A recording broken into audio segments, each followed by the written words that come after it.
Bien, continuamos con el ejercicio 1, la parte 2.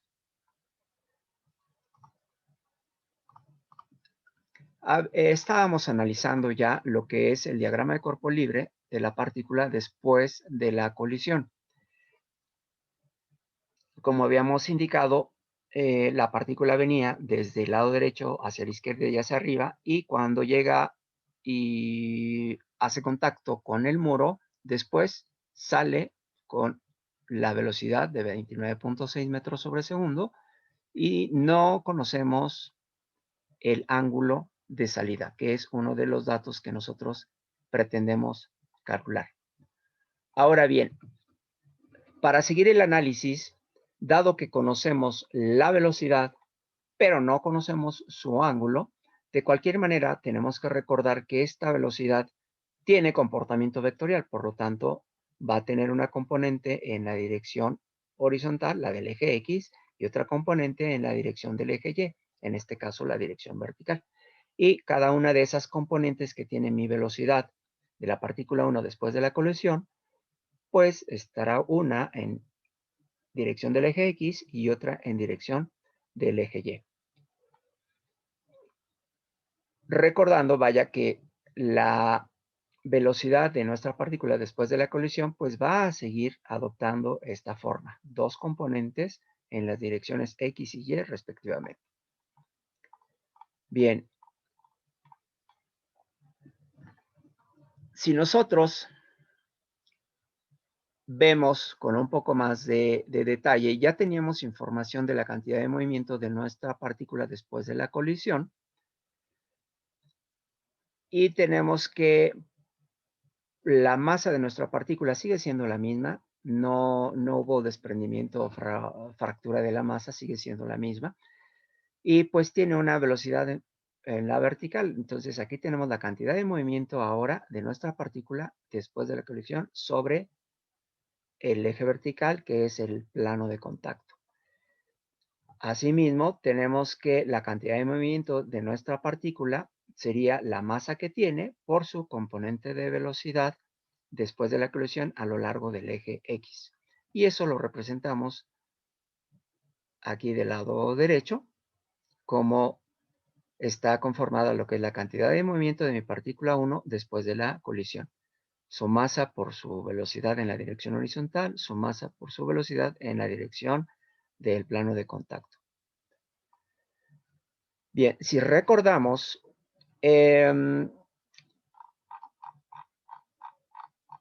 habíamos dicho que en dirección del eje Y, el plano de contacto, tenemos ya identificada esta igualdad.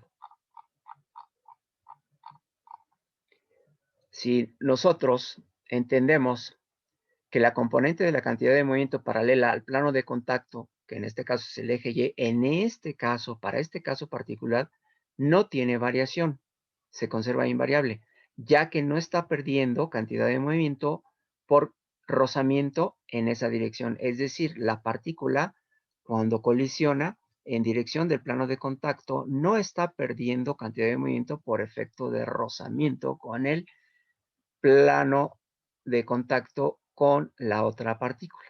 Es decir, en esta dirección hay condiciones ideales.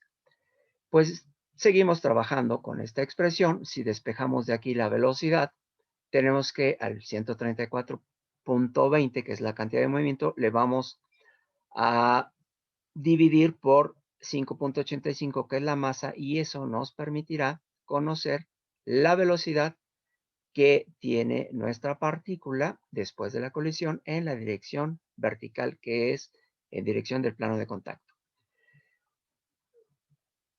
Luego, entonces, esta velocidad que nosotros tenemos, pues en realidad va a seguir siendo la misma que tenía nuestra partícula en dirección del eje vertical. Vamos a corroborarlo. Antes de la colisión, vemos que la partícula, vemos acá, tenía 22.94 metros sobre segundo, es decir, en la dirección del plano de contacto, o en este caso el eje Y, no hubo modificación de la componente de velocidad.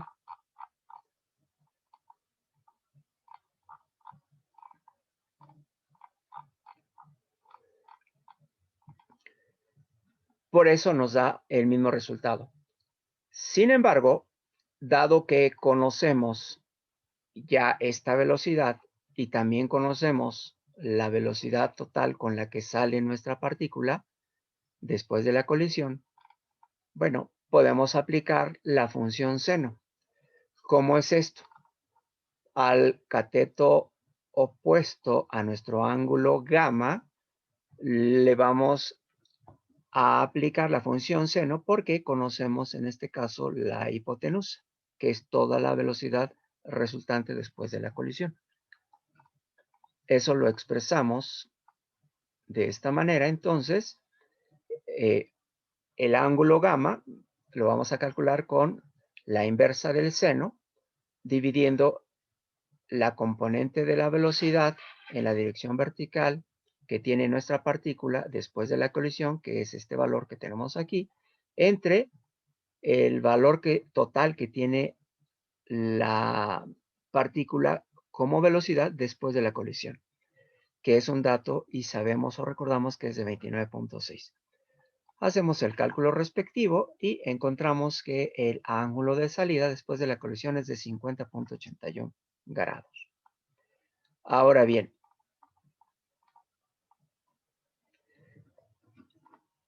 vamos a determinar la cantidad de movimiento que tiene nuestra partícula después de la colisión a lo largo del eje de colisión, que en este caso es el eje X. Es decir, esta componente de cantidad de movimiento es la que nosotros tenemos que calcular ahora.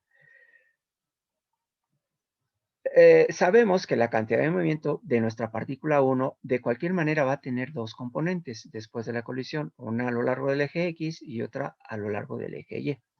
Ahora bien, si nosotros desarrollamos la cantidad de movimiento de nuestra partícula 1 después de la colisión, sabemos que es su masa por la velocidad total o la rapidez que tiene nuestra partícula 1 después de la colisión. Y eso va a ser del lado derecho igual a cada una de sus componentes de velocidad después de la colisión por la masa de nuestra partícula.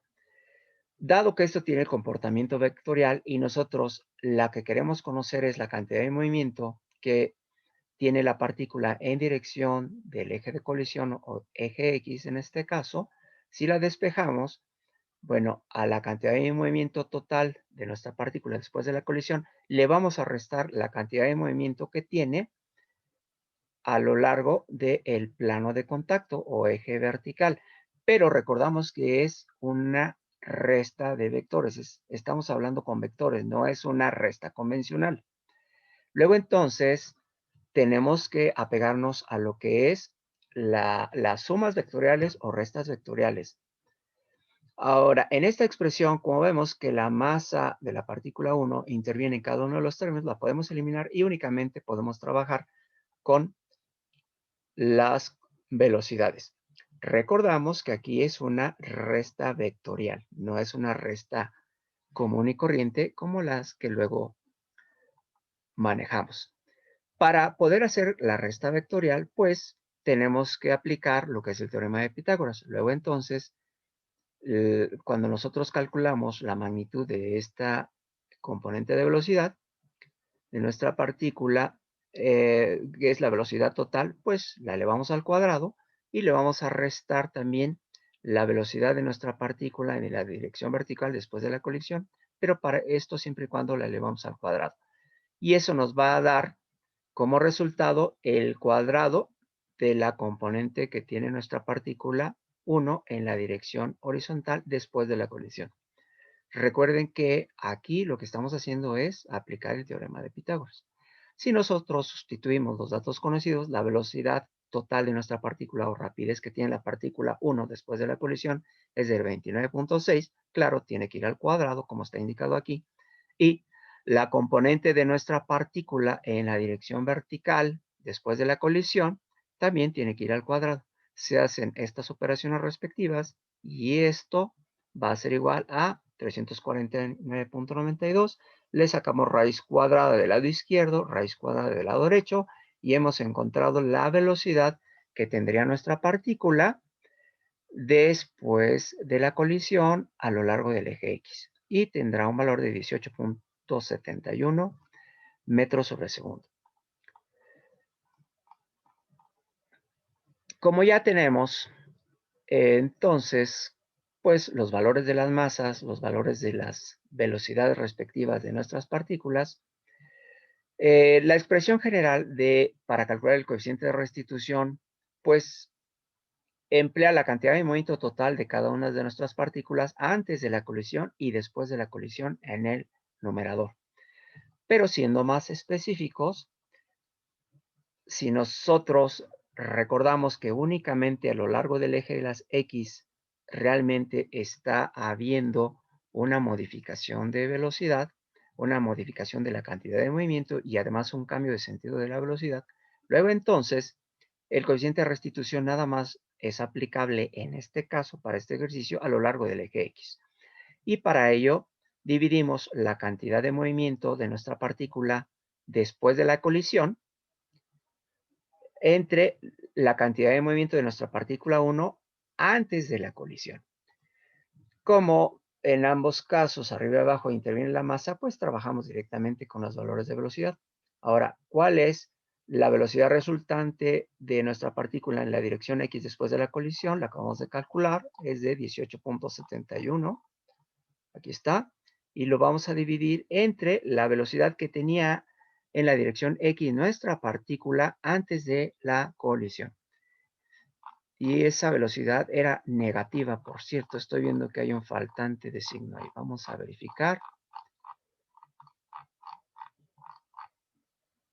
que nuestra partícula 1 efectivamente tenía un valor de menos 32.77 en la dirección horizontal, metros sobre segundo.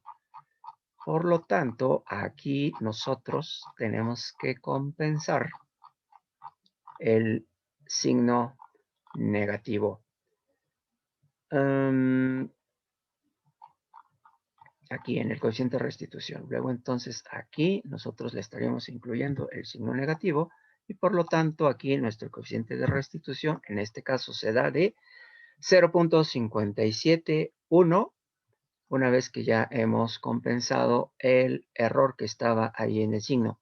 Este signo implica, vaya, que hubo un cambio de sentido en la dirección del eje X para la velocidad. Y listo, hemos terminado este ejercicio. Espero que se haya entendido. Si hubiera alguna duda, bueno, ya nos estaremos contactando. Gracias, hasta luego.